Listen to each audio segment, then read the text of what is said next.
پہلا سوال یہ ہے کہ 11ویں شریف کہتے کس کو ہیں؟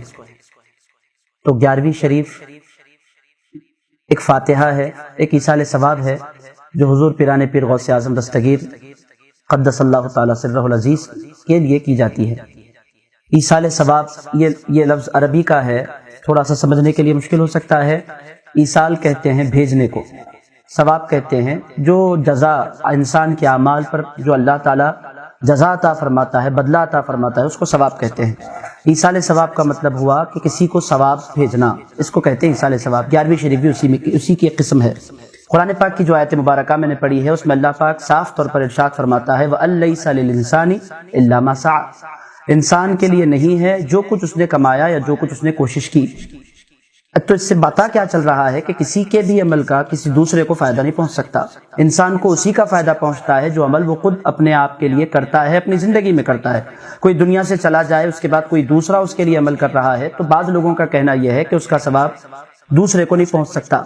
اس بات کو سمجھنے کے لیے یہ آیت مبارکہ ایک طرف ہے، دوسری طرف آیتوں کی تفسیر اور آیتوں کی تشریح ہم کرتے ہیں، دوسری تفسیر خود رسول اللہ صلی اللہ تعالی علیہ وآلہ وسلم کرتے ہیں۔ ہماری جو تفسیر ہوگی وہ ہو سکتا ہے اس میں غلطی ہو، اس میں غلطی کا امکان بھی ہے اور غلطی کی پاسبلٹی بھی ہے اور غلطی کا اندیشہ بھی ہے، مگر جو تفسیر رسول پاک علیہ السلام کرتے ہیں وہ بالکل درست ہے۔ رسول اللہ کے صحابہ نے جو تفسیر کی ہے وہ بالکل درست ہے۔ آپ دیکھیں گے کہ ثواب پہنچتا ہے کسی کو یا نہیں پہنچتا، اس کی آسان مثال ہمارے پاس ہے۔ کبھی کسی کا انتقال ہو جاتا ہے تو سب سے پہلے جو کام میت پر کیا جاتا ہے دفن سے پہلے وہ نماز جنازہ ہے۔ نماز جنازہ میت خود اپنے آپ پر نہیں پڑھتی، میت تو میت ہے، مردہ ہوتا ہے، مگر اس پر دوسرے لوگ جمع ہو کر نماز جنازہ پڑھتے ہیں اور اس کا فائدہ میت کو ضرور پہنچتا ہے۔ اس سے پتہ کیا چل رہا ہے کہ ایک کے عمل کا فائدہ دوسروں کو پہنچتا ہے۔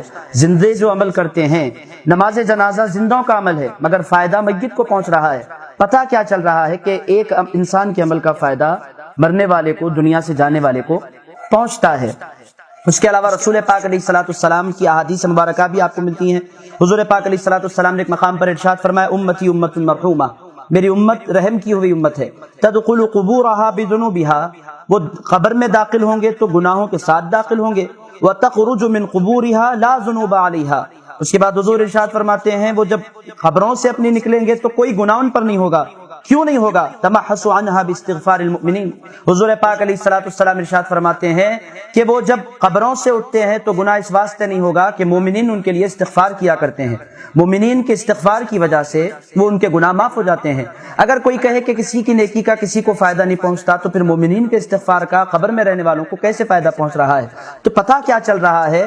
حضور پاک علیہ السلام کی اس ارشاد مبارکہ کی وضاحت سے اور حضور کے اس ارشاد کی روشنی میں کہ کسی کا ثواب، کسی انسان کا ثواب انتقال کر جانے والے کو پہنچتا ہے۔ اسی طرح حضرت بریدہ رضی اللہ تعالیٰ عنہ ارشاد فرماتے ہیں کہ خاتون حضور کی خدمت میں آئی، یہ حدیث مبارک مسلم شریف کتاب الصوم میں یہ حدیث مبارک درج ہے۔ کیا ارشاد فرماتی ہیں انہ کان علیہا صوم شہر، ارشاد کہنے لگتی ہیں سرکار سے آ کر، سرکار کی خدمت میں پہنچ کر کہ یا رسول اللہ میری والدہ انتقال کر گئی ہیں اور 1 مہینے کے روزے رہنا ان پر، 1 مہینے کے ان کے روزے چھوٹ گئے تھے، انا اصوم عنہا، میں چاہتی ہوں کہ ان کی طرف سے روزے رکھوں۔ قال صومی، حضور پاک علیہ السلام نے ارشاد فرمایا تم روزے رکھو۔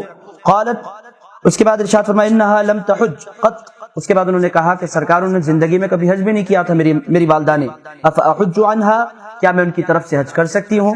رسول پاک علیہ السلام نے ارشاد فرمایا حجی عنہا، مسلم شریف کتاب الصوم کی حدیث ہے۔ حضور ارشاد فرماتے ہیں تم ان کی طرف سے حج کرو۔ پتہ کیا چل رہا ہے؟ ایک کی نماز کا دوسرے کو ثواب پہنچ رہا ہے، بیٹی کے روزے کا والدہ کو ثواب پہنچ رہا ہے، بیٹی کے حج کا والدہ کو ثواب پہنچ رہا ہے۔ یہ شرع رسول پاک علیہ السلام کر رہے ہیں، تو حضور کی جو تفسیر ہوگی اس تفسیر کو ہمیں ماننا ہوگا، کسی اور کی تفسیر کو ہمیں نہیں ماننا ہوگا۔ کیوں؟ اس واسطے کہ قرآن کے سب سے بڑے مفسر بنا کر اللہ رب العزت نے جن کو بھیجا وہ ہمارے رسول کی ذات ہے۔ میں نہیں کہتا، قرآن کہتا ہے وَأَنزَلْنَا إِلَيْكَ الذِّكْرَ لِتُبَيِّنَ لِلنَّاسِ، اے حبیب مکرم صلی اللہ تعالی علیہ وآلہ وسلم، ہم نے آپ پر اس قرآن کو نازل فرمایا ہے۔ کیوں؟ لِتُبَيِّنَ لِلنَّاسِ، قرآن کی شرح آپ کریں۔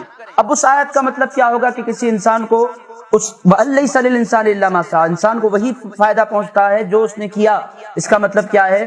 اس کا مطلب مفسرین یہ بیان کرتے ہیں کہ دوسرے اعمال بھیجیں گے، اس خیال میں زندگی میں عمل کرنا مت چھوڑو، اپنی زندگی کے اعمال، اپنی آخرت کے اعمال تم خود کر لو۔ اپنی بخشش کے سامان تم خود کر لو، اگر کوئی ایکسٹرا تمہارے لیے بھیج دیتا ہے تو یہ اس کی طرف سے تمہاری خدمت میں تحفہ ہے۔ اسی طرح کا ایک اور واقعہ بھی ملتا ہے حضرت سعد بن عبادہ رضی اللہ تعالیٰ عنہ، یہ بھی حدیث مبارک سیاہ ستہ میں ہے، ابو داؤد کتاب الزکات میں حدیث مبارک آئی ہے۔ حضرت سعد بن عبادہ رضی اللہ تعالیٰ عنہ ارشاد فرماتے ہیں کہ ایک آدمی حضور کی خدمت میں حاضر ہوئے، پوچھا فَأَيُّ الصَّدَقَةِ أَفْضَلُ، سرکار سے انہوں نے پوچھا یا رسول اللہ میری والدہ کا انتقال ہو گیا، میں ان کے لیے کون سا ایسا کام کروں جس کا فائدہ انہیں پہنچے؟ قال الماء، حضور نے ارشاد فرمایا پانی کا انتظام کر دو، مدینے میں پانی کی ضرورت ہے۔ فحفر بئرا، انہوں نے ایک کنواں کھدوا دیا، وقال هذه لأم سعد، اور ارشاد فرمایا یہ کنویں کے پانی کا ثواب میری ماں کے لیے ہے۔ وهذه لأم سعد، پانی کے مدینے کے کنویں کے پانی کا ثواب انہوں نے اپنی ماں کی طرف پہنچایا، اس کو ماں کی طرف مبذول کیا۔ اب اس پر نام لگ گیا حضرت ام سعد کا، اس سے مدینے کے صحابہ نے پانی پیا۔ نام لگ جائے تو کیا وہ پانی پینا حرام ہو جاتا ہے؟ نام لگنے سے کوئی چیز حرام نہیں ہوتی۔ بہت سے لوگوں کو کنفیوز کیا جاتا ہے کہ حضرت پیران پیر غوث اعظم دستگیر کی 11ویں کے کھانے پر ان کا نام لگ جاتا ہے۔ آپ دیکھیں دنیا کی کون سی چیز بغیر نام کے ہمیں مل رہی ہے؟ آپ جو بھی چیز دنیا میں جائیں گے خریدنے کے لیے، کھانے کی جو بھی چیز آپ لینے جائیں گے، کھانے جائیں گے، آپ دیکھ رہے ہیں KFC کا نام لگتا ہے، میک ڈونلڈس کا نام لگتا ہے، اور نہ جانے کیا کیا برانڈ ہیں جن کے نام رکھتے ہیں۔ آپ دیکھیں پانی پر ہندوستان میں بڑی بڑی نہریں ہیں، گنگا بھگوانوں کے ناموں میں سے ہے، جمنا ہے ہندوؤں کے بھگوانوں میں سے ہے۔ آپ دیکھیں کرشنا ریور کا لوگ پانی پی رہے ہیں، نام لگنے سے کوئی چیز حرام کیسے ہو جاتی ہے؟ نام تو پیپسی پر بھی ہے، نام تو کوکا کولا پر بھی ہے، نام تو دنیا کے جتنے ڈرنکس آ رہے ہیں ہر ایک چیز پر کوئی نہ کوئی نام لگتا ہے، نام لگنے سے کوئی چیز حرام کیسے ہو جاتی ہے؟ وہ کہتے ہیں نہیں ذبح کے وقت مسلمان شاید پیران پیر کا نام لیتے ہیں۔ ایک بات واضح ہو جانی چاہیے کہ پوری دنیا میں جہاں بھی بکرا ذبح کیا جاتا ہے کوئی ایک مسلمان ذبح کے وقت غوث پاک کا نام نہیں لیتا۔ جب بھی کوئی بھی مسلمان ذبح کرتا ہے اس وقت بسم اللہ اللہ اکبر اللہ ہی کا نام لے کر ذبح کرتا ہے۔ کوئی مسلمانوں کے ذبح پر یہ الزام لگائے کہ وہ پیران پیر کا نام لے کر ذبح کرتے ہیں، ان کا کھانا حرام ہے، تو مسلمانوں پر تہمت باندھ رہا ہے۔ دنیا میں ایک ایسا مسلمان بتا دیں جو بکرا ذبح کرتے وقت کسی ولی کا نام لے یا کسی اللہ کے محبوب بندے کا نام لے، ایسا کبھی نہیں ہوا کرتا۔ تو پتہ کیا چل رہا ہے؟ اس حدیث مبارک وَهَذِهِ لِأُمِّ سعد، یہ ام سعد کے لیے ہے۔ اس حدیث سے بات واضح ہو گئی کہ نام لگانا کھانے پر، پانی پر، یہ صحابہ کرام کی سنت ہے۔ اس کو بدعت کہنا، اس کو حرام کہنا، اس کو ناجائز کہنا، اور اس پر نہ جانے غلط چیزوں سے اس کے کھانے کو تشبیہ دینا، یہ نعوذ باللہ بہت بڑی غلطی ہے، جو عوام الناس جہالت کی وجہ سے، کم علمی کی وجہ سے اس غلطی میں مبتلا ہوتے ہیں۔ نام لگانا، آپ نے دیکھا رسول پاک علیہ الصلوۃ والسلام کے صحابی نے نام لگایا، ارشاد فرمایا هذه لأم سعد، ابو داؤد کی حدیث ہے، کتاب الزکات میں حدیث مبارک آئی ہے۔ حضرت ابو ہریرہ رضی اللہ تعالیٰ عنہ نے مسجد اشعار اپنے لوگوں سے ارشاد فرمایا مسجد اشعار میں جاؤ، 2 رکعتیں نماز پڑھو، نماز ادا کرنے کے بعد اور کہو وَيَقُولُ هذه لأبي هريرة، اور کہو کہ نماز ابو ہریرہ کے لیے میں نے ادا کی ہے۔ پتہ کیا چل رہا ہے؟ نماز پڑھی انہوں نے، ثواب بھیجا حضرت ابو ہریرہ کو، تو یہ قبول ہوتا ہے، اس میں کوئی ڈاؤٹ نہیں ہے۔ ایک اور حدیث مبارک میں آپ کی خدمت میں رکھ دوں، یہ مسند امام احمد میں ہے، فقال انه يصل اليهم ويفرحون بما به كما يفرح احدكم بالهديه، ارشاد فرماتے ہیں رسول اللہ کہ لوگوں تمہارے یصل الیہم، تمہاری نیکیوں کا ثواب جب مردوں کو پہنچتا ہے وہ ایسے خوش ہوتے ہیں جیسے کوئی تمہیں تحفہ دے تو تم جیسے خوش ہو جایا کرتے ہو، میت اس طرح ثواب کے ملنے پر خوش ہو جایا کرتی ہے۔ تو پتہ کیا چل رہا ہے؟ ثواب کے ملنے پر میت خوش ہو جایا کرتی ہے۔ حضرت عائشہ صدیقہ رضی اللہ تعالیٰ عنہ، آخری حدیث میں آپ کی خدمت میں رکھ دوں، یہ حدیث مبارک بھی مسلم شریف کتاب الاضاحی یعنی قربانی کی جو کتاب ہے اس میں آئی ہے۔ حضرت رسول پاک علیہ الصلوۃ والسلام نے اپنا بکرا ذبح کیا، ارشاد فرمایا اللہم تقبل من محمد وآل محمد ومن امت محمد صلی اللہ علیہ وسلم۔ کیا ارشاد فرمایا؟ رسول اللہ نے بکرا ذبح کیا ایک، اور ارشاد فرمایا اللہ یہ میری جانب سے، محمد کی جانب سے قبول فرما، آل محمد کی جانب سے قبول فرما، امت محمد کی جانب سے قبول فرما۔ ایک بکرے کو رسول پاک علیہ الصلوۃ والسلام نے ایک بکرے کے ثواب کو اپنی پوری آل کی طرف پہنچایا، اور آنے والی قیامت تک کی امت کے لیے رسول پاک علیہ الصلوۃ والسلام نے پہنچایا۔ اس سے پتہ کیا چل رہا ہے؟ کوئی بھی نیک عمل کر کے دوسروں کو ثواب پہنچایا جا سکتا ہے۔ 11ویں شریف میں بھی کیا ہوتا ہے؟ ہم کھانا پکاتے ہیں، جو ثواب ملتا ہے اس ثواب کو ہم حضور پیران پیر غوث اعظم دستگیر کی طرف بھیج دیتے ہیں، یہی اس کا کانسیپٹ ہے۔ اب آپ بولیں گے کیا ان کے پاس نیکیوں کی کمی ہے؟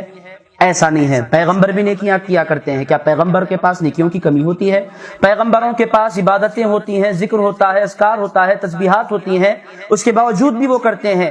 کیوں کرتے ہیں ذکر و استغفار؟ اس واسطے کرتے ہیں کہ استغفار صرف گناہوں کو مٹانے کے لیے نہیں ہوتا، استغفار سکون پانے کے لیے بھی ہوتا ہے۔ غوث اعظم دستگیر کی خدمت میں جب یہ ثواب کا تحفہ جاتا ہے تو وہاں سے بغداد سے دعاؤں کا تحفہ بدلے میں انسان کو حاصل ہو جایا کرتا ہے۔ تو نام لگانے سے کوئی بھی چیز حرام نہیں ہوتی، یہ غلط فہمی ہے جو لوگوں کے دلوں میں بٹھائی جا رہی ہے۔ اور آسان مثال آپ دیکھتے ہیں کہ جب کسی کا ولیمہ ہوتا ہے تو لوگ کہتے ہیں ولیمے کا کھانا، عقیقے کا کھانا، قربانی کا کھانا، یہ ساری باتیں، فلاں کے عقیقے کا کھانا، فلاں کی قربانی کا کھانا۔ تو میرے دوستو پتہ چل رہا ہے کہ نام لگنے سے کوئی چیز حرام نہیں ہوا کرتی۔ ان باتوں کو سمجھنے کی ضرورت ہے، اور مسلمانوں کو خواہ مخواہ کے آپس میں نہیں لڑنا چاہیے ان باتوں کو لے کر، اور محبت کے ساتھ رہنا چاہیے۔